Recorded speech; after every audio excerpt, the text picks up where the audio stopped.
I'm Rob, as Jackson said. I agreed to do this talk today primarily because I still wake up feeling lucky every day 3 years after starting this process. So it's a great process, and if I can encourage any of you to build your own home, then it was well worth me coming here today.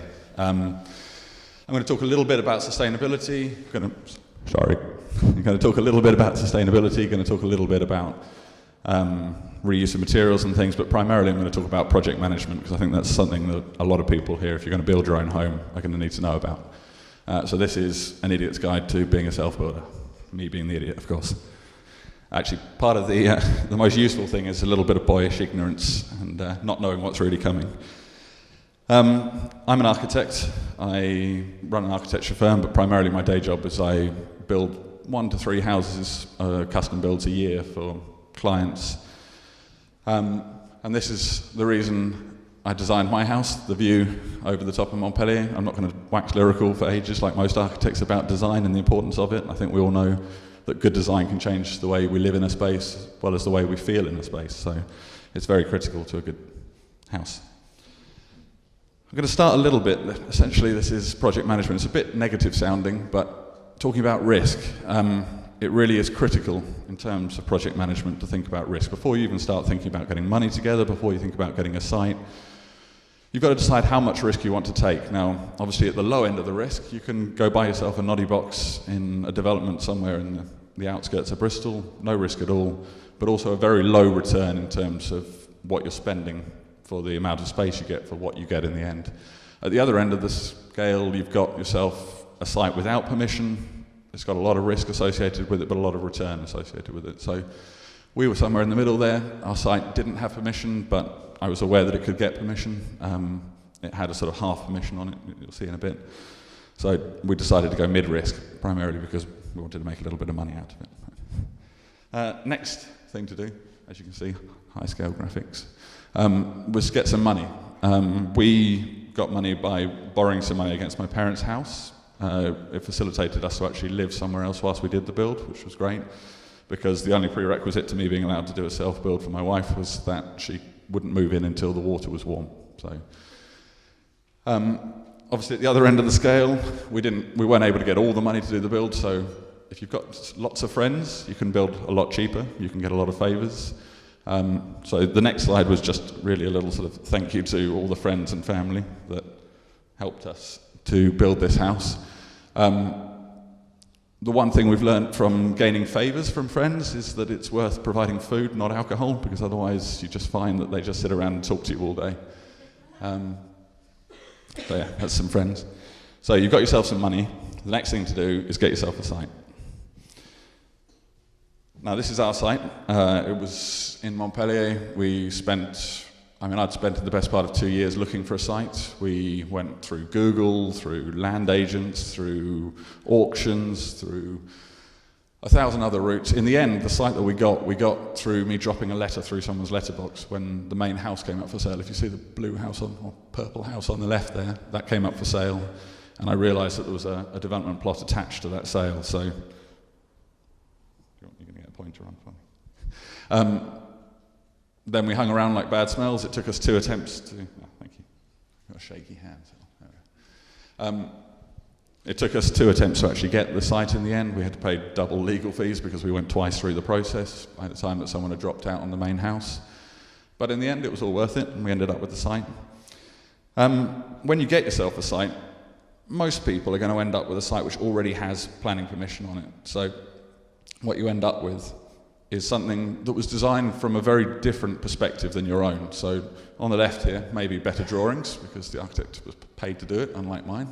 But essentially, he created something which was uncontroversial, would get planning permission, and would maximise the value of that site. Now, we didn't want to maximise the value. We wanted to create a building that worked for us, that worked around the way we wanted to live in the site, and a little bit more exciting in terms of architecture, because it's the only chance you actually ever get to build anything exciting as an architect is when you build it for yourself. So when you get the permission at the end, when you get the site, you'll get a permission on it, most likely. Understand that that was designed with a very different set of protocols than your own. So it's well worth revisiting the whole process and designing it from afresh to a certain extent. I'll talk a little bit about planning now, actually. We got very lucky with the planning department in Bristol. I think it's the best I've ever had with any planning department. The planner allowed us to negotiate the planning permission on a non-material amendment on the previous permission, despite the fact that we had an extra floor. We had a drastically different appearance, and it was primarily because of these two images, which are awful 3D images which I created, but we created one at the top here which they didn't like. I wanted cantilevered containers sticking out the top of the building. They said that was too architecty. And then I created this image, which was a reflection of some trees in a window. And they went, oh, we love the reflection of the trees in the window, you can have the permission. So there's no rhyme or reason to the planning department, they can be fantastic. And mostly they're looking to gain something good for the site. So it's a negotiation, and it's well worth working with them rather than against them if you can. The other thing not to forget is you've got to make the house buildable. So, I mean, here's just a few of the drawings that we created. I mean, you can see this is just construction drawings. And that's how you make a house buildable. So all of those things have got to be integrated. And the earlier you integrate them into the whole process, the better the design's going to be. So here's some very sketchy engineering drawings, which were about a cantilevered box at the back of the building. And it means that in a minute you'll see the cantilever and it looks lovely because it was integrated very early on in the design process. So you've got yourself a site, you've got yourself the permission you want, you've got yourself some money just about, or a lot of favours, and the next thing to do is to build it, and this essentially is where the project management comes in. So what I've done is I've put together a few of the bits that we learnt in terms of good project management, bad project management, the pros and cons of the whole process. So let's start. The first bit of advice is get a sketchpad and get some filing cabinets. There is a lot of practical elements to building a house. There is a lot of filing that comes out of the process, drawings and endless order forms and certificates and everything else. But maintain a sketchpad. It's well worth getting geeky and getting excited by the house. Get excited by door handles, get excited by washing machines even. Whatever you want to, just try and keep yourself excited. Scribble in sketchbooks, doodle, work out how things are going to work. Essentially, keep yourself excited. Try not to worry too much. Now, this is a photo of a tap. It's not the most interesting photo in the world, but this is a tap which me and Hannah spent a good part of 3 months worrying about. Trying to decide which one would be the right kitchen tap for our kitchen. It's a tap. At the end of the day, no one has ever noticed it other than to say, oh, that looks nice. We worried about whether it was chrome or aluminium, and this is one of 1,000 decisions you'll have to make during the process. Generally, what I've learned is the less you worry about it, the less you notice it at the end. So if you can just decide on the first door handle you see, because it looks nice, you won't worry about it again. Whereas if you start going, oh, is it better if it's slightly longer or shorter, you'll look at it every day and think, oh, I should have made it slightly shorter. Obviously doesn't like the image of Hannah. Aha. Hey. So this is my wife enjoying herself whilst we were painting it. Try and make it enjoyable. I mean, this is going to be a challenge. It is, every day is fun and games, it's ups and downs, but just being there and enjoying it. It's once, maybe twice in a lifetime type of experience for most people, so take everything you can from it. There's me dancing in the bottom of a hole with the digger. Relish the challenge. Expect the unexpected and all those other cliches. I mean, essentially, this is a photo, not of when Doctor Who visited, as it appears. It's a photo of the first sunny day after 2 months of it raining. We just had the flat roof put on. We couldn't actually put the top surface on it for 2 months whilst it rained. Every day we came down there and it dripped on the inside. At the same time, we now look back and I didn't even remember this part of the build until we found the photos of it. So it seemed like hell at the time. But actually, in the grand scheme of things, we've ended up with a lovely house and the bad ones fade.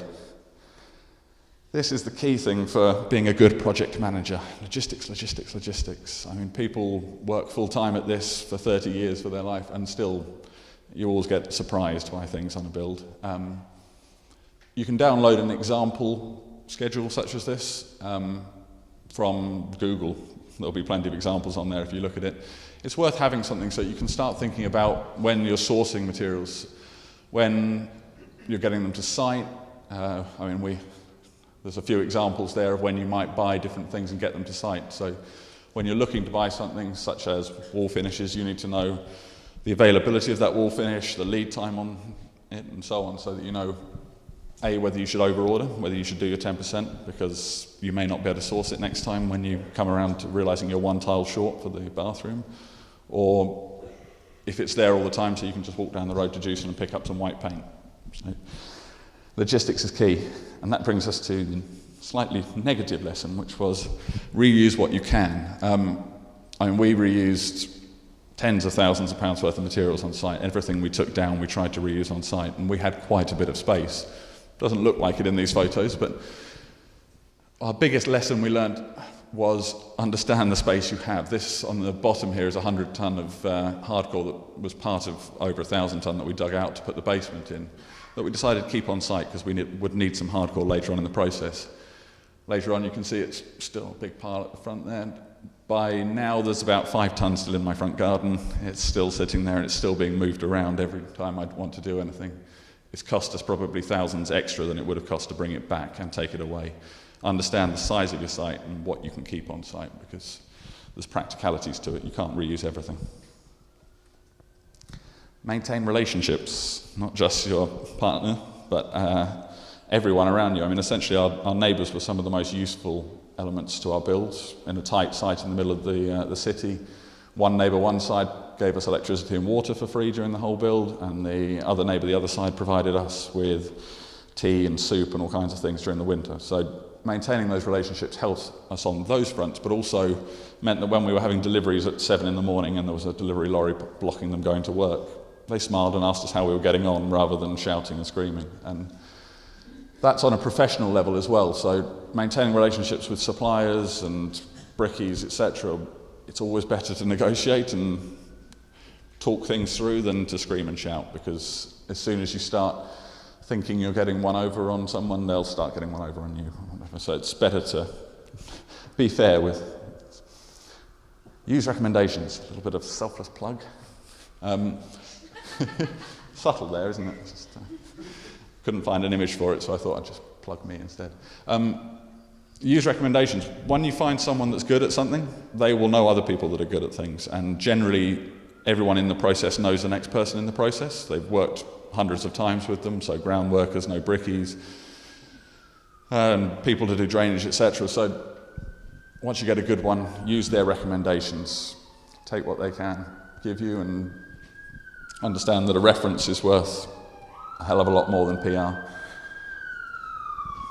A little bit of architecture in there. So good detailing makes things look better. Essentially, we kept the cost down on our build by using a lot of relatively robust and cheap materials, which may not have been fashionable in Home Builder and Renovation magazine this month, but using them well, using them and featuring them means that you end up with something which can be equally more beautiful than the material itself. So this is actually my favourite element of our house, and probably the one that gets commented on the most, which is my reclaimed handlebar handrail for our stairs. I can get very geeky about it and tell you how practical it is, and you just screw it into the wall. But anyway, we'll leave that for now.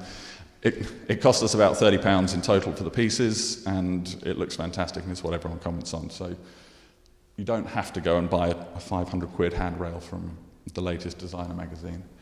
Likewise, here's our bathroom, and you can see the £1 tough hooks on the wall. Feature them nicely, and they look okay, I think, I don't know. And the top photo is a whole bunch of reclaimed steel that I got off one of our other sites, and some reclaimed angle pointers that I sprayed up red to be our lights in our living room. Some people like them, Hannah hates them, but it's, they each individually turn on and off, so if you can reach them, you can vary the light.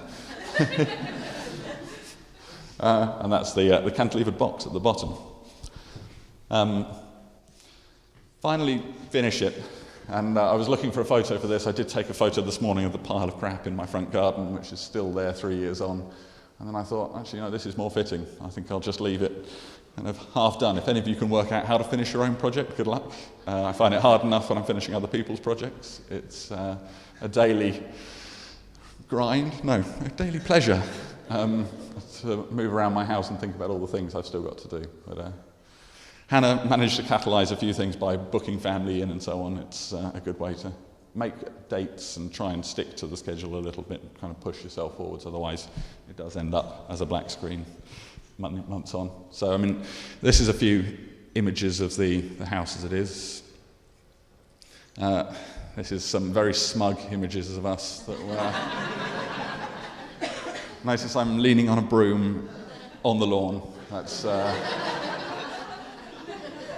This process should come with a warning that it will make you very smug.